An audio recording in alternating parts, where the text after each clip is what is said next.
A stunning confession rattling the GOP.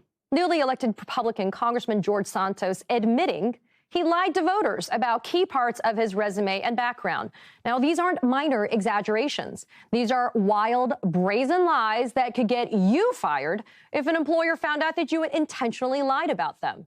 Santos admitting he had, quote, never worked directly for Goldman Sachs and Citigroup, chalking that fib up to a, quote, poor choice of words.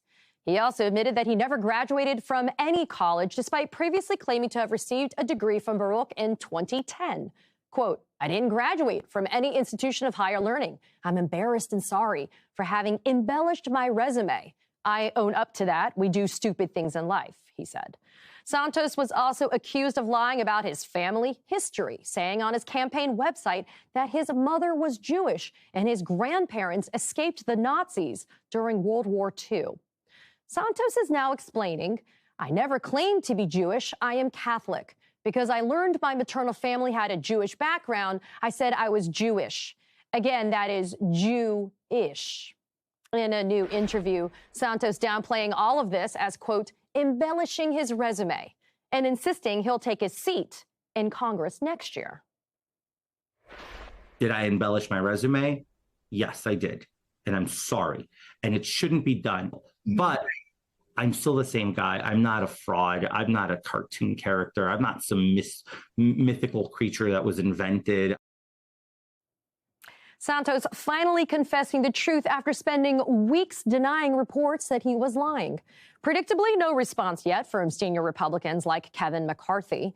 But Democrats are comparing the lies to something out of a Hollywood movie, like Catch Me If You Can or The Talented Mr. Ripley. Joining me now is Fernand Demandi, Democratic strategist and pollster, and Molly Jong-Fast is back with me as well. Fernand, thanks for joining us, me and Molly. Fernand, your thoughts first on these wild and bizarre lies from Santos, which, let me be clear, he blames on the elite media for having expectations. So sad for this man, but why is he a liar? Well, Katie, he's a liar because he is not an outlier for the Republican Party. George Santos has the kind of rhetoric that is today's Republican Party, which is divorced from facts, divorced from the truth, and they invent alternate realities to suit them when the realities that everyone else lives in doesn't suit them. But I don't think people understand what a complication this is for the Republican Party. Remember, it was the RNCC, the Republican National Campaign Committee, that was supposed to have vetted this individual, that was supposed to have done all of the background work. They now own these lies, and it is up to them to do what I think most people would have expected by now, which is to force this guy exit stage left, get him to resign.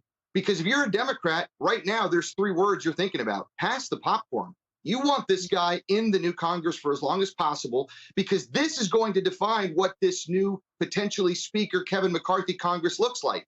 They're going to try and do hearings against and investigations against Hunter Biden when they have a grifter who is engaged in potential criminal activity. And yes, let me state that again, criminal activity. He signed forms stating his income that were submitted as a federal record. If that's in violation of the law, he committed an illegal act. And Katie, there's three other words that I think the Republicans need to think about, and those are follow the money. There's very strange financial issues going on behind Mr. Santos, where he's lending himself in his campaign hundreds of thousands of dollars when he can't even afford to pay rent. Mysterious income streams. This is a big problem, and the Republicans better deal with it quick, or it's only going to get worse. You know, Molly, putting aside the financial red flags, the lies about his education and his employment, one of the most egregious things he did was say that he was Jewish. And then he said, no, I just said I'm Jew-ish, like I eat, matzo ball soup, and that makes me Jew-ish as well. I mean, your thoughts on how casual George Santos can be about families having to flee the Nazis and religion, which is a very intimate part of a lot of Americans' lives. Yeah, I mean, I'm Jewish, like actually Jewish, not Jewish. And it's a very Jewish area, and you know why. I mean, it makes a lot of sense to lie about it. And the Democrat he ran against was actually Jewish, too. So it makes sense why he lied about that. It's very gross. And lying about the Holocaust is pretty much the third rail of just bad things to do in life. That said, is he so different from a Marjorie Taylor Greene, right?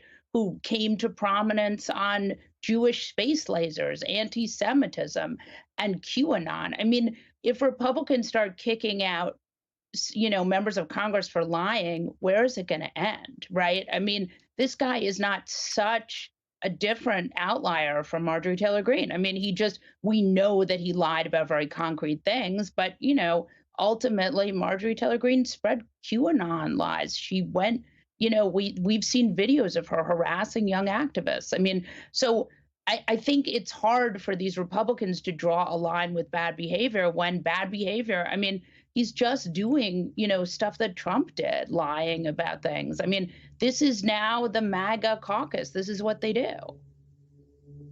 Fernand, I know, and you have well-founded criticism that the Republicans should have vetted this candidate, but how in the world did Democrats and even Republicans dealing with Santos in any primary miss these glaring lies during 2 different Santos campaigns? Yeah, I mean, I think it's a fair and it's a legitimate question. There should have been a Democratic opposition research in place, particularly in a district. This was not a district that was lost to the Democrats, that they had no chance. This was a competitive congressional district. They made a mistake here. You also have to look at the local media in that market. And I think it's just a function of where we are today in society, where newsrooms are running on fumes. They don't have the investigative capacity. They're trying to do a lot with very little. And these types of figures are slipping through the cracks. But I think fundamentally, let's not blame the Democratic Party. They didn't recruit this man.